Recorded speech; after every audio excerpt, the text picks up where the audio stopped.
So in this series, we're having a look at this bad boy, the driver.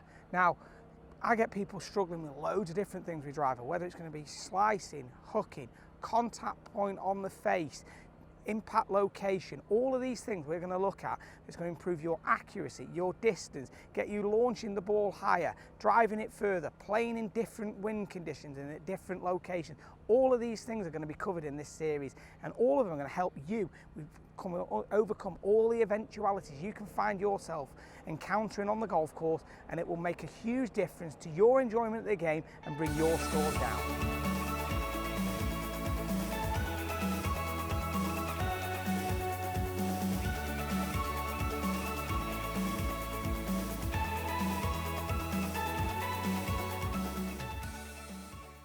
So we're having a look at that problem shot, which is hooking the golf ball.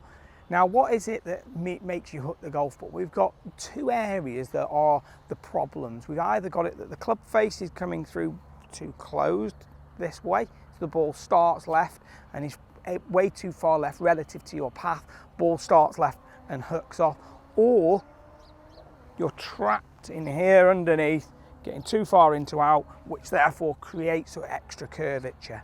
So they're the two main issues that I often see. We'll have a look at something that can help fix and make you get an understanding of those two areas.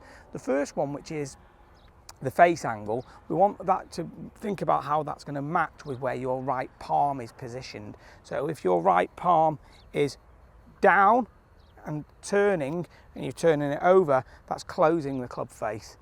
So what you want to feel like is that the right palm is pointing to the right of the target, which will give you the ability to keep that club face square. It might feel like it's open, but it won't be. That's just the difference between feel and real.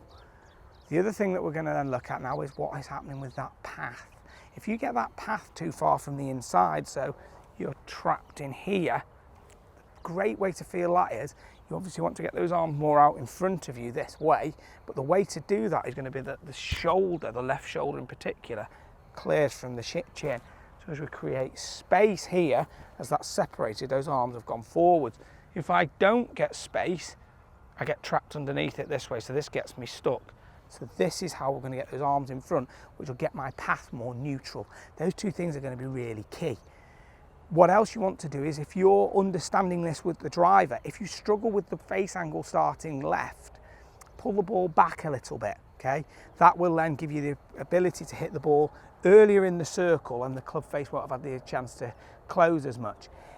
The other thing as well is, if you've got conversely the opposite and you get too far into out, maybe just get that ball a little bit further forwards, gives you time to get those arms a little bit more out in front of you. So it's different ball positions very slightly for which fault you struggle with. Mine would tend to be if I get the ball too far forwards, the face will close. So I always have to monitor what that ball position's doing. So find which one it is for you that can cause it getting too much curvature on the golf ball. So let's give it a little bit of a go here. Let's make sure that we commit to getting the left shoulder cleared out the way and the ball isn't too far forwards in the stance.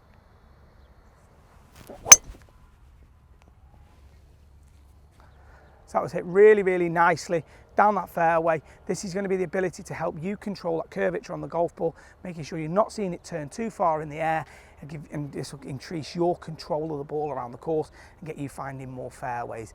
If you've enjoyed this video, guys, give it a thumbs up. If you haven't subscribed to the channel, do. There's loads of content to help your game going forward, which will help you lower your scores and increase your enjoyment level.